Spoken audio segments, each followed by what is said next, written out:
Voltamos com a notícia de frente. Deixa eu trazer essa participação. Cadê a participação, gente? Perdi aqui. Deixa eu colocar essa aqui. Vocês estão esquecendo de um outro nome forte para 2022. Quem que é o nome? Janaína Riva, disse aí o Cláudio. Mas teve uma outra pessoa que participou perguntando se o apoio de Mauro Mendes pode ter ajudado aí nesse resultado. Eu não acredito muito no resultado negativo, no caso, para Abílio, né? Porque o governador Mauro Mendes é bem avaliado. Ele é bem avaliado, né? Ele é bem avaliado, inclusive nós fizemos uma enquete no Cidade Alerta, ele foi, realmente as pessoas estão apostando, pelo menos as que participaram lá do Cidade Alerta, né? Participaram e disseram que realmente a gestão é muito boa do Mauro Mendes, né? Tem sido muito boa. Enfim. Abílio Júnior não perdeu por causa do apoio de Mauro Mendes. Não foi isso que contaminou a eleição para ele. Eu acho que não. Não foi isso que contribuiu de forma significativa para a derrota. Mas o seguinte, nós estamos falando aqui dos fatores que contribuíram para a derrota de Abílio Júnior. Falta falar uma coisa aqui. Falta falar dos fatores que contribuíram para a eleição de Emanuel Pinheiro. Para a vitória. Por exemplo, na cabeça de uma parte dos eleitores, eu não digo de todos os eleitores, mas pelo menos em uma parte dos eleitores, foi o seguinte, foi a prestação de contas que foi feita pelo prefeito Emanuel Pinheiro durante o processo eleitoral, mostrando as obras que ele realizou, mostrando o trabalho dele enquanto administrador, porque as próprias pesquisas, né, mostravam que a administração dele tinha uma boa avaliação da opinião pública. É isso? Sim. Então é o seguinte, se ele tinha uma boa avaliação da opinião pública, era um indicativo importante para quem era o responsável pelo marketing dele e investir nisso, né? Investir numa prestação de contas mostrando o trabalho que ele fez. Tem as denúncias? Tem sim, tem as denúncias, né? Tem as denúncias. Agora, mas ele mostrou o que fez. Aí o cidadão lá ficou olhando, né? Falou assim, olha, esse daqui estão falando que ele não tem experiência, né? Que ele não tem preparo, que lhe falta um pouco de equilíbrio, né? Aí esse daqui é o seguinte, esse daqui, ele é denunciado, né? Virou réu por corrupção, né? Denunciado lá, só um minutinho, né? Denunciado lá pelo dinheiro no paletó, né? Mas está fazendo algumas entregas dentro dessa questão aí que eu coloquei da prestação de contas, né? Então, esse daí deve ter sido um fator importante para uma parte do eleitorado que votou em Emanuel Pinheiro. De outro lado, tem aí as acusações adversárias de que ele utilizou muito a máquina da prefeitura, né?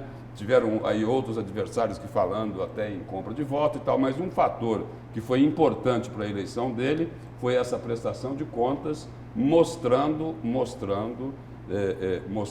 o que ele fez ao longo desses últimos 4 anos, independente daquelas denúncias que ficaram. E aí fica 2 perguntas aí para ser analisada mais para frente. E aí, o resultado dessa eleição enterrou o paletó? Essa é uma pergunta. Uhum. É isso? E aí teve uma manifestação do prefeito Emanuel Pinheiro dizendo o seguinte, olha, não sou ladrão, não sou corrupto, eu sofri muito com tudo isso, os ataques e as agressões. Essa história de não sou ladrão, não sou corrupto, quem vai responder isso é a justiça. Pois é, o telespectador falou que um outro ponto que você acabou de citar, mas foi o apoio do funcionalismo público e de tudo que vem junto, né? Teve um peso considerável, um peso isso, sem dúvida. Muito forte foi a questão do funcionalismo público ao lado de Emanuel Pinheiro. Funcionalismo público que eu vou colocar aqui, posso ser criticado, não tem problema nenhum, né? Uma posição corporativa, né? Foi corporativismo, né? Os aguerridos sindicalistas apoiando Emanuel Pinheiro. Agora ali o seguinte, foi uma atitude corporativa. O seguinte, aí Emanuel Pinheiro fez o que se faz em política, né? Se aproveitou, né? Tirou proveito de um erro, de uma pisada na bola do adversário dele. Falou, olha, eu vou demitir não sei quantos mil servidores. Né? Era para ele dizer isso? Não, não era.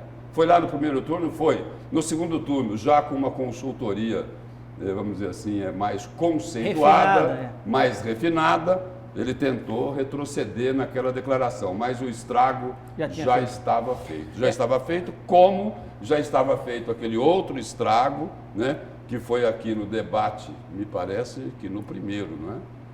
No primeiro debate aqui da TV Vila Real, onde ele, dirigindo o seu Gisela Simona, falou, olha, a senhora é uma ótima candidata, mesmo sendo mulher. Tanto nessa questão das mulheres, como na questão dos servidores, foi um escorregão, né?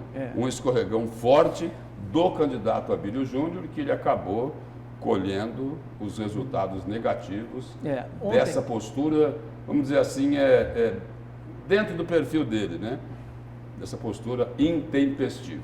Né? Às vezes o seguinte, às vezes a língua é muito rápida. Eu vou completar a sua fala e eu acho que você vai concordar comigo. Com essa postura de falta de maturidade política. O que aconteceu foi o seguinte, a hora que exigiu dele, no segundo turno, maturidade política, ele simplesmente abandonou uma premissa básica da filosofia política, da política em si. Né? Qual é o objeto da política? São as relações. Ele não foi capaz de manter relações, ele não foi capaz de manter diálogo. Faltou maturidade política para o Abílio, né? Justamente na hora que realmente ele precisava de ter mais maturidade política. O que sobra, né? Transborda no Emanuel Pinheiro. O Emanuel Pinheiro pode, sobre todas as críticas, você pode xingar ele o que for, ele vai amortecer, vai pensar e vai tentar te convencer, pela arte da retórica, de que realmente ele tem razão e não você. Mas ele nunca vai destemperar, ele nunca vai se desequilibrar. Ele vai tentar ao máximo, vai ficar nervoso, vai ficar ansioso, mas não vai, de certa forma, fazer o embate, né, mais incisivo. E foi exatamente nisso, faltou maturidade política, por ser jovem muitas vezes, né, para poder fazer esses enfrentamentos todos aí. Agora só falta dizer uma coisa. Dentro dessa análise aí, Emanuel Pinheiro, além de tentar fazer as pazes lá com o Mauro Mendes, vai ter um outro grande desafio. Eu acompanhei um trecho de uma entrevista dele ontem, né, que ele dizia o seguinte, olha, eu fui eleito com 51% dos votos, mas eu serei o prefeito de toda a sociedade, de todos os cuiabanos, né? Então, e é preciso colocar o seguinte, o outro desafio dele é tentar resgatar esses outros eleitores, porque aqueles 48%, 49% que votaram lá em Abílio Júnior significam, numa grande parte, toda a rejeição em relação ao prefeito Emanuel Pinheiro. Então, ele tem uma rejeição aí grande. Foi eleito com 51%, mas grande parte dos votos no candidato que representava a oposição é fruto da extraordinária, da enorme rejeição de Emanuel Pinheiro. E essa é uma outra tarefa dele, tentar resgatar esse eleitorado. E aí, não vai ser fácil. Aí responde uma pergunta que você fez, que a questão do paletó não está enterrada. Mostrando a diferença aí, de 5 mil, 6 mil votos, gente. 6 mil votos. 6 mil votos. 6 mil Quer votos. dizer, é uma diferença muito pequena. E foi uma questão muito forte para o eleitor, então não está. Então o prefeito vai ter que continuar conversando sobre isso com o seu eleitorado. E agora mais porque difícil o prefeito ainda. que ganha, ele é o prefeito de todos. Inclusive dos que não votaram. Exatamente. E foi uma parcela grande da sociedade. E a gente falou de quem votou nele e falamos de quem não votou, né? Falamos de quem votou em Abílio, de quem votou em Emanuel, mas falta falar uma coisa. De quem não foi votar. Não. De quem votou nulo e principalmente de quem votou em branco. Por exemplo, eu conversei com algumas pessoas ontem que votaram em branco. E qual é a posição? Eu falei, escuta, mas votar em branco por quê? Saiu de casa, né? Foi votar. Porque é o seguinte, se você vai votar em branco, você vem votar por quê? Eu falei, vim votar a contragosto, né? Muitas pessoas dizem que nunca tinham votado em branco. Acabaram votando em branco. E votaram em branco, né? Até numa briga, numa guerra interna, né? Entendeu? Com ela própria, entendeu? Sim, é. E dizendo o seguinte, vou votar em branco porque nenhum dos dois candidatos que estão aí me representa. Foi um voto de protesto, então, o voto Sim, em branco. foi um voto de protesto. Querendo dizer o seguinte, olha, eu não vou me responsabilizar com isso aí, né? Não, nenhum, nem o outro me representa. E é muito triste a gente chegar num segundo turno para decidir o destino de 600 mil pessoas, onde uma parte do eleitorado, o eleitorado que eu chamo aí de... pode até discordar de mim, quem vota em branco não é consciente. É sim, é consciente sim, né? É consciente, porque nesse caso aí as pessoas diziam o seguinte, olha, não voto nenhum nem no outro porque não me representam pelo que eles apresentaram aí na campanha eleitoral e pelo próprio histórico deles. Gente, depois do segundo turno polêmico e extremamente tenso, chegou ao fim no início da noite de domingo as eleições de 2020. Em Cuiabá, Emanuel Pinheiro, do MDB, como a gente falou aqui, foi reeleito com pouco mais de 6 mil votos de vantagem sobre o candidato do Podemos, Abílio Júnior, em uma das cidades com o segundo turno mais disputado do país. Tem uma também em Contagem, Minas Gerais, Lúcio e Haroldo, que estava 50-50. Eu acho que lá na cidade foi o mais acirrado. Cuiabá se prepara agora para encarar novos desafios. Luciana Gavilha. A disputa entre Emanuel Pinheiro e Abílio Júnior foi acirrada. Sempre em clima tenso, os candidatos tiveram inúmeros confrontos e os cuiabanos ficaram divididos no pleito final. A diferença entre o eleito e o derrotado foi de 6.094 votos. No total, 135.871 votaram em Emanuel Pinheiro, representando 51,15% dos votos, contra 129.777 votos para Abílio Júnior. Pinheiro liderou as urnas do início ao fim da totalização. Recebeu a imprensa em frente à residência dele e agradeceu o povo cuiabano. Eu sou prefeito de todos os cuiabanos. Fui eleito pela maioria, mas sou prefeito de todos. E eu quero pregar essa união, ouvir, sentir esses que não votaram em nós, que optaram pelo adversário, aqueles que anularam o voto, que votaram em branco, que possam interagir conosco e juntos vamos buscar a união de Cuiabá, que a nossa união, a união do prefeito da capital, com a sociedade civil organizada, com a sociedade como um todo, ninguém segura Cuiabá e eu quero, acima de tudo, levantar a bandeira da paz, a bandeira da união, a bandeira do consenso, a bandeira do agregar forças. Cuiabá nasceu para ser unida e unida, Cuiabá é líder, ninguém segura a nossa capital. E eu prego a bandeira da união de todos os cuiabanos. Se emocionou ao citar que foi perseguido nos últimos anos, mas sente-se agora honrado diante da preferência do eleitor. Eu não sou ladrão, eu não sou corrupto. Eu fui humilhado todo esse tempo que eu não podia falar, porque o processo corria em segredo de justiça. Eu moro há 25 anos nessa casa aqui, que vocês estão vendo, onde Manelzinho e Elvis nasceram. Não tenho fazenda, não tenho gado, não tenho nenhum outro patrimônio. O patrimônio que eu tenho são financiados. O único apartamento que nós temos, tudo está no imposto de renda, tudo compatível com a nossa renda. É a única casa, o único patrimônio que eu tenho e eu sou taxado por causa de uma imagem onde eu fui usado, certo? Já mostramos isso, já falei sobre isso, inclusive, na campanha. Agora que eu pude falar, eu fui homem errado na hora errada, por puro oportunismo, leviandade, irresponsabilidade e por tentar o poder pelo poder, me agrediram, me humilharam, bateram em mim 24 horas por dia ao longo dos últimos 3 anos e meio. Mas olha, a população cuiabana é maravilhosa, eu devo isso a ela. A vitória em relação ao adversário ganhou algumas avaliações. Não trocar o certo pelo duvidoso, não trocar uma gestão de sucesso com quase 90% de avaliação positiva, certo, pela aventura, pelo risco. Entendeu? Entregar o destino de uma cidade com o potencial de Cuiabá, 700 mil vidas, famílias, pessoas, histórias, certo? Na mão de um inexperiente, de um aventureiro, de uma pessoa sem nenhuma responsabilidade. Então a população pesou isso. Dentre vários fatores, esse é o principal, porque você não ganha por um fator só e nem perde por um fator só. São vários fatores somados. Agora, esse, indiscutivelmente, foi o principal. A população cuiabana é a grande líder. O prefeito reeleito diz que não acreditava que Abílio Júnior iria cumprimentá-lo pelo resultado nas urnas, mas esperava sim uma ligação do governador Mauro Mendes, como chefe de Estado, para um prefeito de uma capital. Eu acho que tem que ter postura. Não estou dizendo para você a conduta, a maturidade. Se eu tivesse perdido as eleições, a primeira coisa que eu faria era aceitar humildemente a derrota e ligar para o vitorioso e desejar sucesso e me colocar inteiro à disposição. É assim que os estadistas agem. Mas isso você não ensina, né? Isso nasce dentro de você. Então, eu não quero nem... Eu acho que você espera um telefonema? Espero também, espero. É o prefeito da capital que foi reeleito, entendeu? Eu espero, sinceramente eu espero. Esse, sinceramente, eu espero.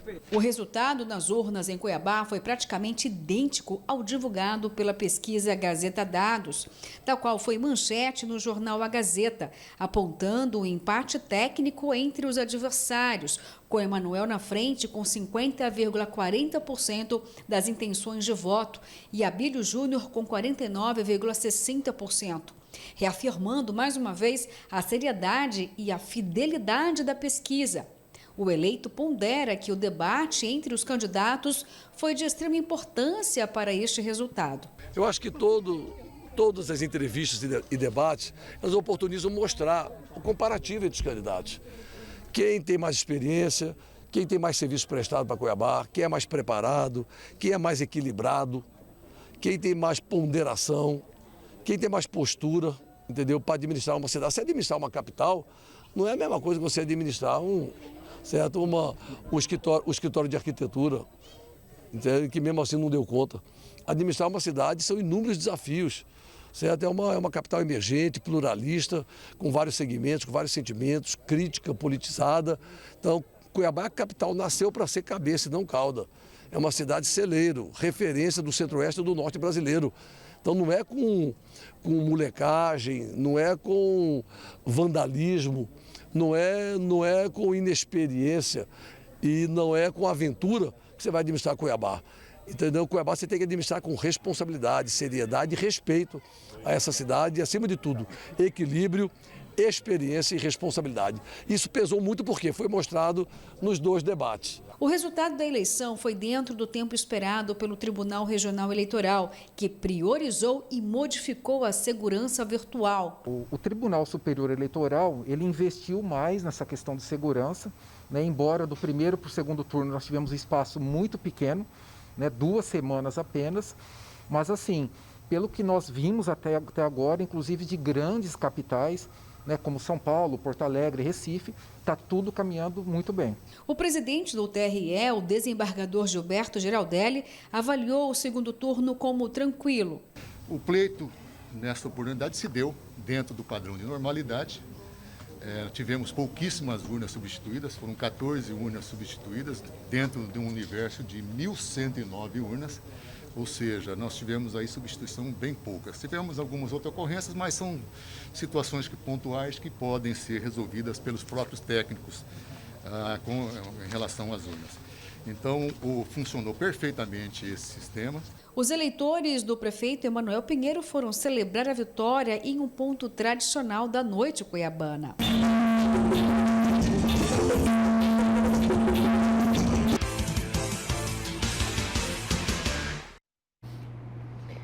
Bom, o prefeito disse que espera um telefonema do governador. E o governador colocou no Instagram aqui, vamos colocar aqui na tela, por favor, eu vou ler aqui. Ele publicou uma foto e escreveu o seguinte no Instagram oficial do governador Mauro Mendes, aqui o Instagram: desejo ao prefeito eleito de Cuiabá e os outros prefeitos e os demais prefeitos de Mato Grosso um mandato com muito trabalho, realizações e entregas para a população. O governo de Mato Grosso continuará trabalhando para atender a todos os mato-grossenses nos 141 municípios. Será que ainda vai ter ligação depois da mensagem? Uma mensagem, o seguinte, serve para Cuiabá, não é? Para todos, né? Ele postou aí a mensagem no Instagram, só tinha uma eleição em Mato Grosso ontem, né? Só a eleição de Cuiabá. E aí a mensagem dele também serve para Cuiabá, porque ele falou dos 141 municípios de Mato Grosso. Mas será que Mauro Mendes vai ligar para Emanuel Pinheiro? Eu acho. Ou será que já ligou? Deveria Será? ser feita. Olha, pergunta a ser feita. O pessoal também está destacando essa imagem final ali no Chopão, hein? Muita gente. Ainda vivemos aí em meio a uma pandemia. Temos que tomar muito cuidado, viu? A gente já tem aí notícias de outros estados que estão com os hospitais voltando a ficar cheio. E falando em pandemia, Mas vamos ser justos aí, vamos ser justos. Teve isso também no primeiro turno. Não, sim. Né? Aí é o seguinte, De todos. e lá no primeiro turno era com o candidato que ficou na frente.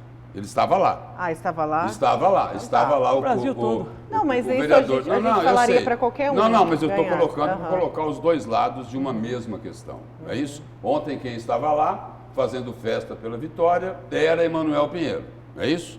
No primeiro turno, quem estava lá no Chopão, que o nome do restaurante é esse, né? Não é num bar famoso da cidade, é o Chopão, todo mundo sabe que é lá no Chopão, né?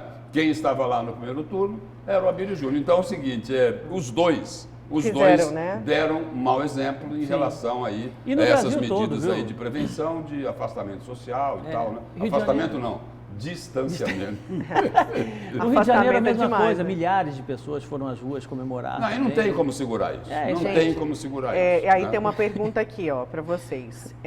Gente, gostaria de saber como que vai ficar a Câmara. Será que vai ter coragem aí, como... Aí ele cita o Abílio Júnior que vai fiscalizar, a forma de fiscalizar as secretarias, os hospitais. Será que vai ter aí uma Câmara também que eu acho faça o que sim. embate de Claro, novo? eu acho que sim. Vai ser, inclusive, sem dúvida alguma, né? Vai ter que... A população vai cobrar exatamente isso por conta exatamente da renovação que nós tivemos na Câmara de Vereadores de Cuiabá. O Emanuel vai ter que fazer muito mais do que ele fez, né? Para que realmente possa dar resultado aí. Volto a ressaltar que a diferença foi pequena, de 5 mil votos praticamente, né? O que representa exatamente uma certa rejeição, uma certa insatisfação de boa parte da sociedade com relação às atuações do prefeito Emanuel Pinheiro. Isso precisa reverter nos próximos anos. E a população de Cuiabá pode ganhar muito, mas muito mesmo, se os novos integrantes da Câmara Municipal de Cuiabá não concordarem em fazer da instituição um puxadinho do Palácio Alencastro. Eles devem se comportar com aquilo que os eleitores estão esperando deles, não eternizando esse carimbo indecente de Casa dos Horrores. Olha, eu não quero mais ver o espetáculo que eu vi sendo patrocinado por determinados vereadores desta atual Câmara Municipal foram de Cuiabá. reprovados, né? Vereadores que foram reprovados, que foram jogados, tirados de fora do jogo, porque deram exemplos extremamente negativos. E aí depois ainda vão para a TV e falam assim, para a TV, para o rádio, para o jornal, para a mídia social, né, para o site, falando, olha, eu não entendi porque fui derrotado. É uma injustiça.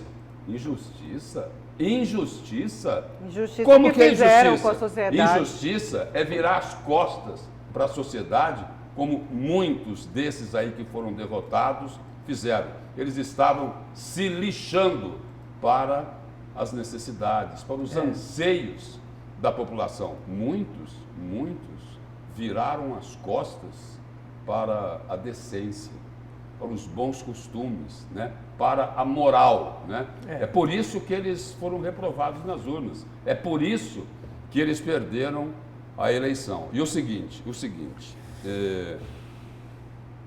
por favor, que não reabilitem para a política estas pessoas que foram reprovadas pelas urnas, né? Porque seria muito ruim isso. Seria muito ruim que essas pessoas reprovadas pelas urnas fossem reabilitadas para o poder público. Né? Seria muito ruim, seria um péssimo exemplo. Tomara que não. O outro desejo é o seguinte, recuperem a imagem desgastada da Câmara Municipal de Cuiabá. Não permitam que ela continue sendo a Casa de Horrores de Cuiabá. É isso. Vamos para um breve intervalo. Na volta tem mais a Notícias de Frente.